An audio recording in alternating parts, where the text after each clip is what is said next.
சிறுகிழங்கு சிறுகிழங்கு ஒரு தடவை நீங்கள் இப்படி வச்சு பாருங்கள். எல்லார் வீட்லேயும் நம்ம சிறுகிழங்கு வைப்போம். இது ரொம்ப ஈஸியாக சிம்பிளாக வைக்கக்கூடியது. இதெல்லாம் சிறுகிழங்கு வைக்கணுன்னா கத்தி வச்சு அதை இழைச்சி அந்த ஸ்கின் எடுப்போம்.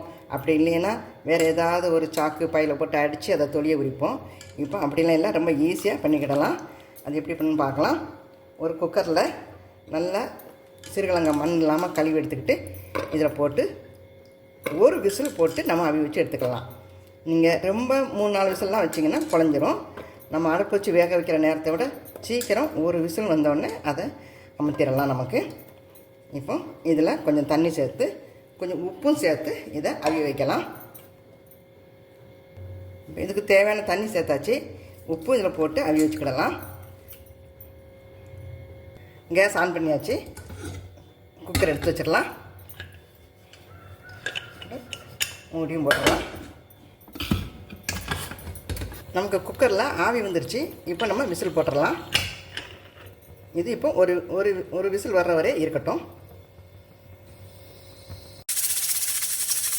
ஒரு விசில் வந்துருச்சு. நம்ம இப்போ கேஸ் அமுத்திடலாம். இப்போ குக்கர் ஆவியெல்லாம் ரிலீஸ் ஆயிடுச்சு. இப்போ இது விசில் எடுத்துடலாம். சூடாக இருக்குது. இப்போ நல்லா அவிஞ்சிருச்சு. இப்போ இந்த தண்ணியை வடிச்சிட்டு ஒரு தட்டில் தட்டி இதை ஆற வைக்கலாம். இப்போ இந்த எல்லா சிறுகிழங்கும் ஒரு தட்டில் தட்டி ஆற வச்சிடலாம். இது ஆறட்டும். ஆறினதுக்கப்புறம் நம்ம உருளைக்கிழங்கு தொலி உரித்த மாதிரி தொலி உரிக்கணும். அதுக்குள்ளே நம்ம இதுக்கு வேண்டிய வெங்காயமெல்லாம் வெட்டி கொண்டு வரலாம். இப்போ ஒரு மிக்ஸி ஜாரில் இதுக்கு தேவையான தேங்காய், கொஞ்சம் சீரகம், அதாவது ஒரு சின்ன டீஸ்பூனில் ஒரு கொஞ்சமாக சீரகம் இதை போட்டு கொஞ்சம் மிக்ஸியில் அரைச்சி கொண்டு வரலாம். அதாவது தண்ணி ஊற்றாமல் தான் அரைக்கணும். இப்போ தேங்காயை அரைச்சி கொண்டு வந்தாச்சு. தேங்காயும் சீரகம் வச்சோம் இல்லையா, அதை லேசாக அப்படியே கொஞ்சம் நேரம் நம்ம திருவின மாதிரி அரைச்சி கொண்டு வந்தாச்சு. அடுத்தாப்பில் நம்ம ஆற வச்ச சிறுகிழங்கை நம்ம துளி உரித்து எடுத்துக்கலாம்.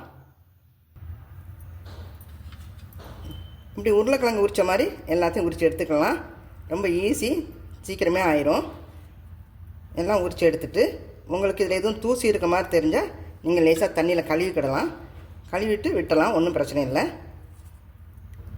இப்படி எல்லாத்தையும் உரித்து எடுத்துக்கலாம். எடுத்தாச்சு. நான் போகிறேன், சீக்கிரமே ஆகிடும். எல்லாத்தையும் உரித்து எடுத்தாச்சு. இப்போ நல்லா எல்லாத்தையுமே தொலி உரித்து எடுத்தாச்சு.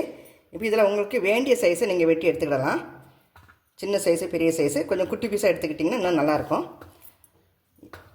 பாருங்கள், இதெல்லாம் ஒரு நேரத்தில் இதெல்லாம் ரொம்ப கஷ்டப்பட்டு உரிச்சிக்கிட்டு இருந்தோம். இப்போலாம் ஈஸியாக இப்படி உரித்து எடுத்துக்கிடலாம். இப்போ எல்லாத்தையும் உங்களுக்கு எப்படி வேணுமோ அப்படி வெட்டி எடுத்துக்கோங்க. இப்படி எல்லாத்தையும் வெட்டி எடுத்துக்கிடலாம். வெட்டி மூடா, இது உன் சாப்பாடு இல்லைடா, இது உன் சாப்பாடு இல்லை. இது இப்படி எல்லா பீஸையும் வெட்டி எடுத்தாச்சு. இப்போ இதை தாளிச்சிட வேண்டியதான். வெட்டி மூடா, இது உன் சாப்பாடு இல்லை. என்ன சமைச்சாலும் எங்கள் ஒயிட்டிக்கு வந்து பார்க்க வரணும்.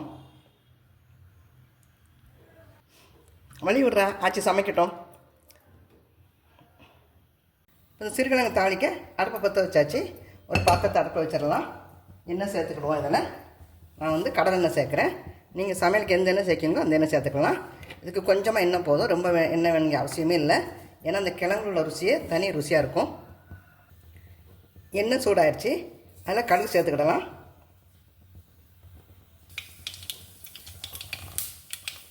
கடுகு பொரிஞ்சிருச்சு. இப்போ அதில் வெங்காயத்தை சேர்த்துக்கிடலாம். வெங்காயம் கூட கொஞ்சம் போட்டால் நல்லா தான் இருக்கும். நான் வந்து ஒரு பெரிய சைஸில் உள்ள வெங்காயம் ஒன்று வெட்டியிருக்கேன். இது கூட கருவேப்பிலையும் சேர்த்துக்கிடலாம். கருவேப்பிலை சேர்க்காத சமையலாம். கருவேப்பிலை தான் நம்ம கிச்சனில் ராணி. இதில் கொஞ்சம் காயம் சேர்த்துக்கிடலாம். ஏன்னா சிறுகிழங்கு வந்து கேஸ் ஆகும். அதனால் காயம் இப்படி வதக்கும்போது சேர்த்துக்கிடலாம். இதில் உங்கள் காரத்துக்கு தகுந்த மிளகாத்தூள் சேர்த்துக்கோங்க. அதாவது மிளகாய் பொடி. பசங்க சாப்பிடுவாங்கன்னா பார்த்து சேர்த்துக்கோங்க. கொஞ்சமாக 1/4 ஸ்பூன் மஞ்சத்தூள், இப்போ நம்ம நறுக்கி வச்ச சிறுகிழங்கு இதில் சேர்த்துக்கிடலாம். நம்ம உப்பு போட்டு தான் அவிய வச்சுருக்கோம். இப்போ உங்களுக்கு உப்பு தேவைன்னா போட்டுக்கலாம். நான் உப்பு கூட கொஞ்சமே போட்டு அவிய வச்சேன், அதனால் எனக்கு உப்பு சரியாக இருக்குது. உங்களுக்கு உப்பு குறையா இருந்தால் நீங்கள் இந்த நேரத்தில் பொடி உப்பு சேர்த்துக்கோங்க. சேர்த்து நல்லா மிக்ஸ் பண்ணி விட்டுக்கோங்க. இது ஒரு சூப்பரான டேஸ்ட்டாக இருக்கும் சிறுகிழங்கு. இது சாம்பார் சாதம், ரசம் சாதம், தக்காளி ரசம்லாம் வச்சுட்டு இது கூட சாப்பிட்டா சூப்பராக இருக்கும். இப்படி சமைச்சு கொடுத்தீங்கன்னா சிறுகிழங்கு சாப்பிடாத குழந்தைங்க கூட சாப்பிடுவாங்க. நல்லா மிக்ஸ் பண்ணியாச்சு. இப்போ நம்ம அரைச்சி வச்ச தேங்காயும் சேர்த்துக்கிடலாம்.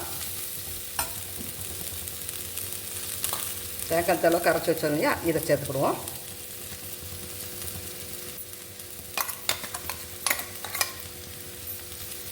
இதையும் நல்லா மிக்ஸ் பண்ணி விட்டுக்கோங்க. இப்போ சிறுகிழங்கு பொரியல் வந்து ரெடி ஆயிடுச்சு. உங்கள் ஃப்ரெண்ட்ஸ் யாரும் கேட்டாங்கன்னா சிறுகிழங்கு எப்படி வைக்கணும்னு இந்த பதிவை அவங்களுக்கு ஷேர் பண்ணுங்கள். உங்களுக்கு தினசரி புது புது டிஷ் வேணுன்னா நம்மளோட பேஜை ஃபாலோ பண்ணுங்கள். எந்த சமையலும் பொறுமையாக சமைச்சா அருமையாக இருக்கும். தேங்க்யூ ஃபார் வாட்சிங்.